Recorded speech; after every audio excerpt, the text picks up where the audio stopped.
Hi viewers, welcome to Seekho self స్వతహాగా నేర్చుకో ఛానల్కి స్వాగతం అండి. ఈరోజు మనం ఎఫ్ఆర్ఎస్లో సిఎల్కి ఎలా అప్లై చేసుకోవాలనేది మనం ఇవాళ చూద్దామండి. ఫస్ట్ ఆఫ్ ఆల్ దానికంటే ముందు ఒక చిన్న విషయం చెప్పాలనుకుంటున్నాను. 2024 డిఎస్సిలో జాబ్స్ వచ్చిన వాళ్ళు టీచర్స్ అందరికీ 2 ఎంప్లాయీ ఐడీలు ఉన్నాయండి. మనకు ఐఎఫ్ఎంఐఎస్లో ఉండే ఎంప్లాయీ ఐడి కాకుండా 5 days ట్రైనింగ్ అప్పుడు సమ్మర్లో 5 days ట్రైనింగ్ అప్పుడు మనకు ఇచ్చినటువంటి ఎంప్లాయీ ఐడి ద్వారా మాత్రమే మనం ఎఫ్ఆర్ఎస్లో సిఎల్ అప్లై చేసుకోవచ్చు. ఆ ఎంప్లాయీ ఐడి ద్వారా దాంతో మాత్రమే లాగిన్ అవుతుందండి.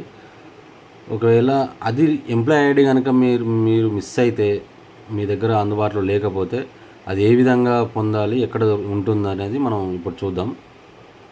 ఇప్పుడు అదే Telangana school education application open చేయండి. Open login ID school HM ఉంటుంది కదా, స్కూల్ హెచ్ఎం లాగిన్ ఐడితో లాగిన్ అయిన తర్వాత దాంట్లో ఇప్పుడు నేను లాగిన్ అవుతున్నానండి. లాగిన్ అయిన తర్వాత ఇక్కడ వచ్చేసి మనకు ఏం క్లిక్ చేస్తే దాంట్లో మన ఇన్ఫర్మేషన్ ఉంటుందా అనేది చూద్దాం ఒకసారి.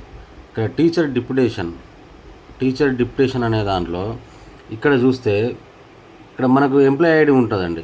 ఈ ఎంప్లాయీ ఐడిలో మన స్కూల్ స్టాఫ్ అందరిది ఎంప్లాయీ ఐడీస్ ఉంటాయి. ఇక్కడ ఉన్న ఎంప్లాయీ ఐడి ఎంటర్ చేస్తే మాత్రమే ఎఫ్ఆర్ఎస్లో మనం సిఎల్ అప్లై చేసుకోగలం. ఓకే, ఇప్పుడు ఎంప్లాయీ ఐడి ఎట్లా పొందవచ్చు అనేది చూసినాం. ఇప్పుడు నెక్స్ట్ మనం సిఎల్ ఎలా అప్లై చేసుకోవాలనేది చూద్దాం. ఓకే అండి, ఇప్పుడు మనం ఎఫ్ఆర్ఎస్లో ఏ విధంగా సిఎల్ అప్లై చేసుకోవచ్చు అనేది చూద్దాం. ఇప్పుడు ఎఫ్ఆర్ఎస్లో మనకి హెచ్ఎం లాగిన్ ఉంటుంది అండ్ మన స్టాఫ్ లాగిన్ ఉంటుందండి. ఇప్పుడు దాని ప్రకారం మనం ఇప్పుడు ఇందాక చూసుకున్నాం కదా ఎంప్లాయీ ఐడి అనేది, ఆ ఎంప్లాయీ ఐడి ద్వారా మనం లాగిన్ అవ్వచ్చు. అయితే అది ఏ విధంగా అనేది ఇప్పుడు మనం చూద్దాం. ఇప్పుడు మనకి 2 లాగిన్లు ఉంటాయి కదండి, హెచ్ఎం లాగిన్, మన పర్సనల్ స్టాఫ్ లాగిన్లో లాగిన్ ఐడి వచ్చేసి మన ఎంప్లాయీ ఐడి ఉంటుంది. ఓకే, నెక్స్ట్ పాస్వర్డ్ అనేది మనకు డిఫాల్ట్ అండి. ఇప్పుడు స్టాఫ్ దీంట్లో క్యాపిటల్ అనేది ఏముండదు, స్టాఫ్ @123 ఈ పాస్వర్డ్ అనేది డిఫాల్ట్ అండి. మన స్టేట్ ఎంప్లాయీస్ అందరికీ ప్రతి ఒక్కరికి స్టాఫ్ @123 అనేది డిఫాల్ట్గా పాస్వర్డ్ అనేది సెట్ చేసి ఉంటుంది. ఓన్లీ కేవలం ఎంప్లాయీ ఐడి మాత్రమే ఎవరిది వాళ్ళు ఎంటర్ చేసుకోవాల్సి ఉంటుంది. సో నేను ఇప్పుడు ఎంటర్ చేశాను, లాగిన్ అవుతున్నానండి. లాగిన్ అయిన తర్వాత మనకు ఈ విధంగా ఉంటుందండి. Self attendance, peer attendance, local history. Okay, next మనకి ఇక్కడ లీవ్స్, మనకు కావాల్సింది లీవ్స్. ఓకే, లీవ్స్లో మనం ఇక్కడ 2 ఉండే leave balance and apply leave. మనకి లీవ్ అప్లై చేసుకోవడానికి కావాలి కాబట్టి అప్లై లీవ్ మీద క్లిక్ చేస్తే మనం ఇక్కడ లీవ్ టైప్లో casual leave, CL, half day CL, optional holidays, local holidays, మనకున్న డిఫరెంట్ హాలిడేస్ లీవ్స్ అన్నీ ఏ విధమైన లీవ్స్ ఉన్నాయి అన్ని రకాలే ఇక్కడ మనకు చూపిస్తుందండి. మనకు కావాల్సింది ఏందో ఇక్కడ మనం సెలెక్ట్ చేసుకుంటే సరిపోతుంది. ఇక్కడ నేను సిఎల్ క్యాజువల్ లీవ్ సెలెక్ట్ చేస్తున్నాను.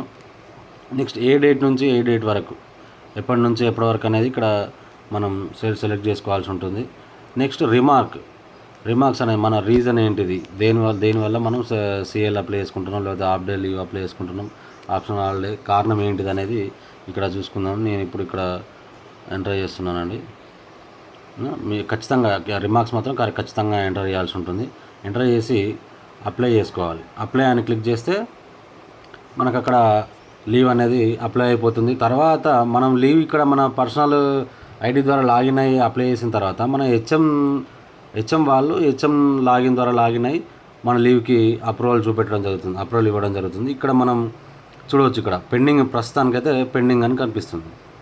తర్వాత వాళ్ళు మన హెచ్ఎం లాగిన్ ద్వారా హెచ్ఎం వాళ్ళు మన లీవ్ని కనుక అప్రూవల్ చేసినట్టయితే మనకి ఇక్కడ అప్రూవ్డ్ అని పడుతుందండి.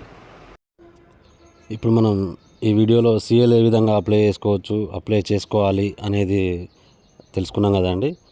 ఈ వీడియో కనుక మీకు నచ్చినట్లయితే లైక్ చేయండి, షేర్ చేయండి, వీలైతే సబ్స్క్రైబ్ చేయండి. Thank you.